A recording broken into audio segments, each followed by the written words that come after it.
ইরার সত্যি কথা, ইরা থাকে দাদু দিদার সঙ্গে একটা নিরিবিলি গ্রামে। প্রতিদিন সকালে ঘুম থেকে উঠে সে উঠোনে দাঁড়িয়ে হা করে দেখে রোদ কিভাবে পাতার ফাঁক দিয়ে পড়ে। সেদিন সকালে মা তাকে ডেকে বললেন, তোর কি চাল ভাজা খেতে ইচ্ছে করছে? ইরা মাথা নাড়ল না, সে জানে চাল ভাজা নেই ঘরে।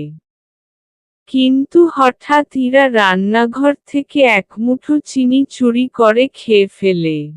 মুখ মুছে ভাবল, কেউ টের পায়নি। বিকেলে মা কাঁঠালের বিচি দিয়ে মিষ্টি কিছু বানাতে গিয়ে খেয়াল করলেন চিনি কম। কে নিল রে? সবাই চুপ। ইরার বুক ধুকপুক করতে থাকে।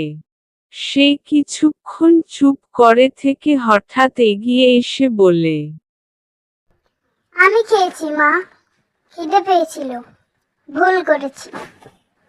মা কিছু বললেন না, শুধু মাথায় হাত বুলিয়ে বললেন, তুই সত্যি কথা বলেছিস, তাই তুই আজ কাঁঠালের সন্দেশটা বেশি পাবি। সেই দিন ইরা বুঝে গেল, ভুল করলেও সত্যি বলার সাহসই সবচেয়ে বড়।